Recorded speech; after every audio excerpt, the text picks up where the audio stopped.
Today's toy spot, we are having a look at the Mezco Toyz Sons of Anarchy Jax. Recommended for ages 15 and up. It does contain some small parts. Jax does come with actually a knife. And yes, you would not want to be giving that to children under 3 years of age. Not that you would probably be giving Jax, an action figure of Jax, to a child under 3 years of age anyways, but yeah, he does have a knife. The back of the package, also available, there's a 12-inch Jax figure, there's 6-inch Opie, and also 6-inch Gemma, which comes with a skateboard. See the entire line of Mezco Toys by going to www.mezcotoys.com. Sons of Anarchy, the official licensed contraband. Spot's going to take a break and get this opened up. When we come back, however, we're going to get a better look at the Sons of Anarchy Jax. There's more heading your way, guys. Don't go anywhere. Stay tuned. Now that we have Jax Teller out of packaging, let's get a better look at the figure. The figure is really good, although I can't quite get him to stand. He seems to have some issues standing. I don't know if it's because his feet are on an angle. He does stand quite well on a flat surface. Maybe it's just the curse of having a fabric backdrop here. He just does not want to stand very well on it.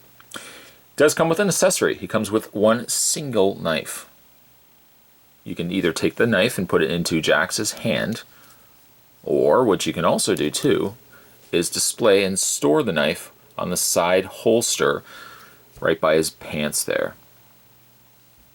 I kind of wish he had actually come with other things as well as opposed to just one standalone knife, but I guess if I go through the catacombs of Spot's accessories, I could probably find a handgun or something else that I could give Jax to. I feel like he could have been given a lot more than just the knife.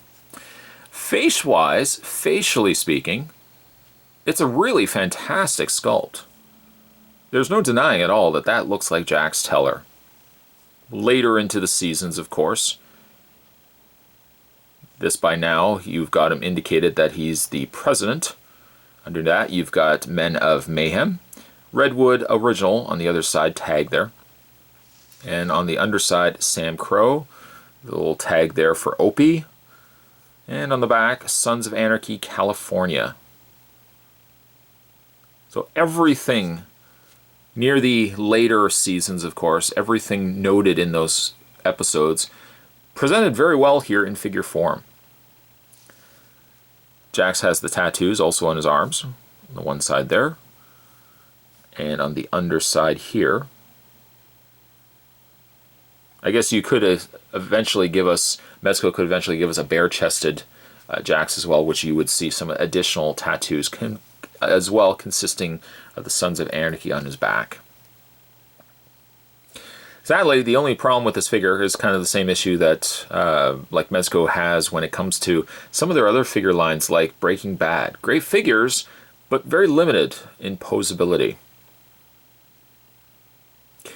Also indicated too as well, or one thing I just want to point out as well, his hand is oddly sculpted. I don't know what the actual, maybe he's going out there to tell somebody to get out of charming. I'm not sure, but it looks like it also was intended to have him holding something as well. So not quite certain.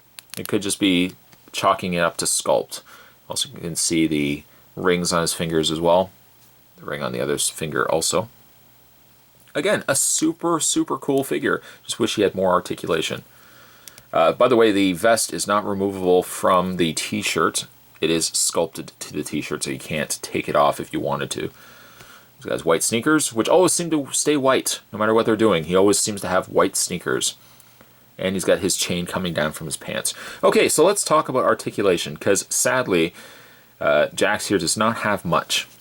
He does have a ball joint, but the ball joint is actually, if you could believe it, is attached to his neck rather than his head. The head and neck are all one piece. Head moves up and down, left and right.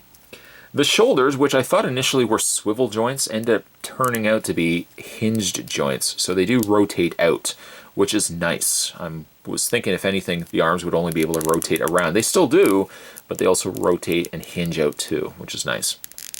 A swivel point in the bicep, basically rotating the full arm.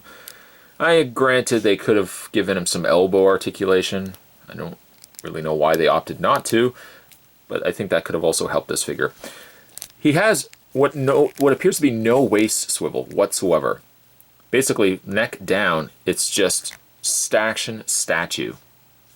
He also has no articulation in the feet. Now, you could say they didn't want to destroy the sculpt that they put into the figure because the sculpt on the figure is good. Sadly, though, he just does not have any sort of posability. That's kind of wish they at least had a swivel, something in the knee. I don't know, maybe even something in the foot. The question I guess you would want to ask yourself anyways is how are you going to be displaying the figure? If you're displaying him just on the shelf, do you need a figure that's superposable to be Jax? He's not going to be doing the splits. He's not going to be doing like karate kicks. He's probably going to be stabbing somebody and selling guns. I guess from that standpoint, the figure is successful. And at least you could walk away knowing that the figure's sculpt on his face is where it's at. If the face sculpt was poor, this figure would be a disaster. But because the figure is sculpted as nicely as it is, it makes up for the fact that he doesn't have as much posability as I would have hoped. A good solid figure, a good solid outing from Mezco Toys. Today we're having a look at the Sons of Anarchy Jax Teller. Stay tuned, guys. Spot's going to have more toy spots heading your way. As always, thanks for watching. I'll see you next time.